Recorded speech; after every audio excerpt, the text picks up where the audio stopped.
우리 미가서 1장 우리 1절에서 2절에 있는 말씀 우리 함께 읽도록 합니다. 유다의 왕들 요담과 아하스와 히스기야 시대에 모레셋 사람 미가에게 임한 여호와의 말씀 곧 사마리아와 예루살렘에 관한 묵시라. 백성들아 너희는 다 들을지어다. 땅과 거기에 있는 모든 것들아 자세히 들을지어다. 주 여호와께서 너희에게 대하여 증언하시되 곧 주께서 성전에서 그리하실 것이니라. 아멘. 우리가 이제 지난 시간에 이제 요나서를 마치게 됐죠. 요나는 하나님의 말씀을 어기고 결국 도망가게 된 이유가 뭡니까? 니느웨 백성이 구원받는 것을 원하지 않았던 겁니다. 그래서 결국 도망가죠.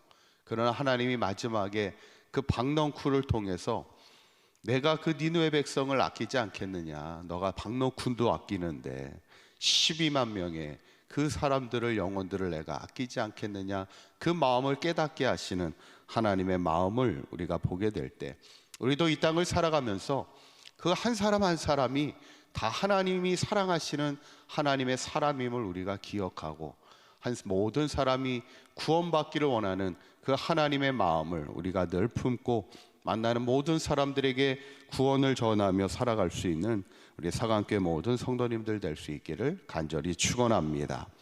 이제 오늘부터 이제 미가서의 말씀을 이제 함께 나누고자 하는데 1절에 있는 말씀 한번 읽어볼까요? 시작.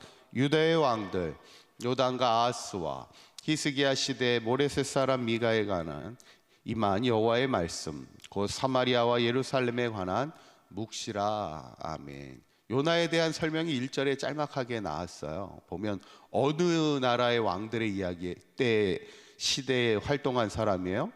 유다의 왕들, 특별히 요담과 아하스 왕과 히스기 왕 시대에 하나님의 말씀을 들고 선 선지자입니다. 아마도 이사야나 하박국과 같은 비슷한 시대에 활동했던 선지자로 여겨지는데, 미가가 어느 지역 사람이냐면 모레셋 사람이라 이렇게 얘기합니다. 그래서 모레셋은 예루살렘에서 남서쪽에 한 40km 떨어진 지역이에요. 그러니까 유다 출신이죠. 예루살렘에 가까운. 근데 그것이 어디에 관한 묵시라고 마지막에 나와요? 사마리아와 예루살렘에 관한 묵시라. 항상 그 선지자가 어디를 향해서 말씀을 전했는지 그 대상을 항상 얘기하고 있는데, 미가 같은 경우에는 사마리아면은 북이스라엘의 수도고 예루살렘은 남유다의 수도니까 북이스라엘과 남유다 모두에 대해서 하나님의 말씀을 전했던 선지자로 이제 여겨집니다. 그런데 어떤 말씀을 전했느냐? 3절 4절에 있는 말씀 한번 읽어보도록 합니다. 시작. 여호와께서 그의 처소에서 나오시고 강림하사 땅의 높은 곳을 밟으실 것이라.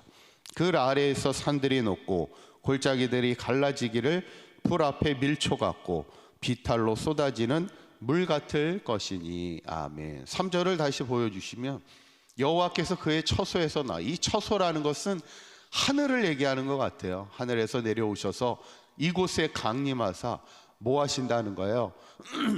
땅의 높은 곳을 밟으실 것이라. 이 이야기는 뭐냐면 하나님의 심판이 임할 것을 이야기하는 겁니다. 그런데 그 심판이 임할 때 그들의 모습이 어떻게 되냐면 4절에 있는 말씀을 보면 불 앞에 뭐와 같이 된다는 거예요. 불 앞에 밀초 같고. 그러니까 밀초가 뭡니까? 밀초가 초를 얘기하는 겁니다. 초가 불 앞에 있으면 어때요? 사실 초가 그 심지에 불이 붙으면 점점 녹잖아요. 근데 그 초가 불 앞에 있으면요 금방 녹아서 그 형체를 알아볼 수 없이 사라져 버리게 되죠. 어쩌면 하나님의 심판에 임할 때 그 심판의 대상자들은 불 앞에 밀초와 같이 그냥 한순간에 그냥 그 존재의 가치가 사라지고 마는 그런 삶이 되고 만다는 거예요. 그게 하나님의 심판의 모습이라는 거예요. 그런데 왜 그들이 그런 심판을 받아야 되는가? 5절에 있는 말씀입니다. 한번 읽어봅니다. 시작.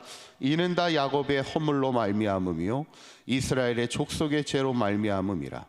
야곱의 허물이 무엇이냐? 사마리아가 아니냐?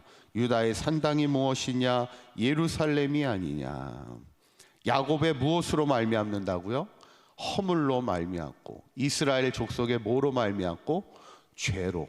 그러니까 사실은 우리가 하나님 앞에 허물과 죄가 많아 하나님 앞에 심판을 받을 수밖에 없는 그들의 삶을 말하고 있는 거예요. 그래서 중요한 게 뭡니까?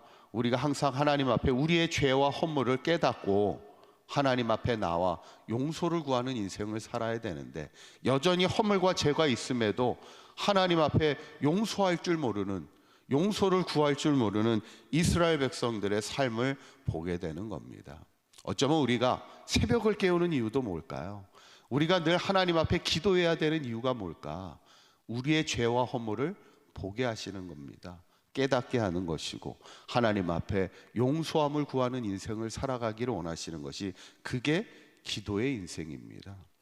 그래서 오늘 하나님이 미가를 통해서 주시는 1장의 핵심 말씀이 뭐냐면 2절에 있는 말씀입니다. 한번 2절에 있는 말씀 한번 읽어봅니다. 시작. 백성들아, 너희는 다 들을지어다. 땅과 거기에 있는 모든 것들아, 자세히 들을지어다. 주 여호와께서 너희에게 대하여 증언하시되 주께서 성전에서 그리하실 것이니라. 아멘. 여기서 단어, 똑같은 단어가 두 번 반복되는 단어가 있어요. 뭐예요? 뭐죠? 들을지어다, 이렇게 얘기하는 거예요. 백성들아, 하나님의 말씀을 들으라는 거예요. 그리고 너희들의 죄와 허물을 깨달으라는 거예요. 그 듣되 어떻게 들으라는 거예요? 자세히 들으라는 거예요. 하나님이 나에게 뭐라고 말씀하시는지 자세히 들으라는 거예요. 어쩌면 우리의 믿음이 어디에서 시작됩니까? 우리의 믿음이 어디에서 자라요? 들음에서 시작되잖아요. 어쩌면 우리의 인생의 변화도 들음에서 시작됩니다. 듣는다는 것은 우리의 온 마음과 뜻을 집중하여 듣는 거잖아요. 하나님께 집중할 때, 하나님이 나에게 주시는 음성을 들어야 할 때, 그때 우리의 믿음이 자라는 것이고, 그때 우리의 삶의 회복의 역사가 나타나는 거예요. 그래서 존 웨슬리 목사님도 올드 스케이 거리에서 하나님의 말씀을 듣다가 회심의 경험을 하게 되는 거예요. 마음이 뜨거워지는 경험을 하게 됩니다. 그때 그 삶이 온전하게 변화되어지는 것을 보게 되죠. 어쩌면 오늘 하나님이 미가를 통하여 그들에게 하나님의 말씀을 들어야지, 너네들이 온 마음을 다하여 귀를 기울이고 하나님이 나에게 주시는 말씀을 분별하여 죄와 허물을 이겨버리고 벗어버리고 하나님 앞에 온전한 믿음으로 서기를 바라는 오늘 미가를 통한 하나님의 말씀을 보면서, 바라기는 우리 사강교회 모든 성도님들이 항상 하나님의 말씀에 귀를 기울이는 인생이 되어서, 과연 내가 하나님 앞에 허물이 무엇이고 죄가 무엇인지를 늘 깨달아 온전히 변화되는 인생을 통하여 불 앞에 밀초와 같이 한순간에 사라지는 멸망의 인생이 아니라 하나님이 우리의 삶을 강성하게 견고하게 지켜주시는 믿음의 삶으로 끝까지 승리하며 살아가는 우리 사강교회 모든 성도님들 될 수 있기를 주님의 이름으로 간절히 축원합니다. 기도하겠습니다. 고맙고 감사하신 하나님, 오늘도 이 새벽을 깨우며 주님의 말씀 앞에 서게 하시니 감사합니다. 항상 우리에게 하나님의 말씀을 듣는 마음을 주시고 깨닫는 마음을 주셔서 우리의 죄와 허물을 보게 하여 주셔서 날마다 우리의 모든 허물과 죄를 벗어버리게 하여 주시고 늘 하나님의 뜻을 분별하여 하나님의 기쁨이 되는 믿음의 아름다운 삶을 살아가는 우리 사강교회 모든 성도들의 삶이 되도록 인도하여 주시옵소서. 오늘도 이 새벽을 깨우며 주의 앞에 나와 기도하는 사랑하는 성도들을 기억하여 주시고 저들의 삶이 하나님 불 앞에 밀초와 같이 하루 한순간에 사라지는 삶이 아니라 영원토록 하나님 나라의 천국에 들어가는 믿음의 백성들의 삶이 되게 하여 주시고 하나님의 구원과 영생함을 얻으며 하나님의 백성으로 이 땅을 살아가는 동안도 승리하는 아름다운 삶을 살아가게 인도하여 주시옵소서. 오늘 하루도 주님과 동행하는 복된 하루가 되게 하시고 우리의 마음에 주님이 주시는 평안과 기쁨과 감사가 넘치는 아름다운 하루가 되도록 인도하여 주시옵소서. 우리 주 예수 그리스도의 이름으로 기도하옵나이다. 아멘.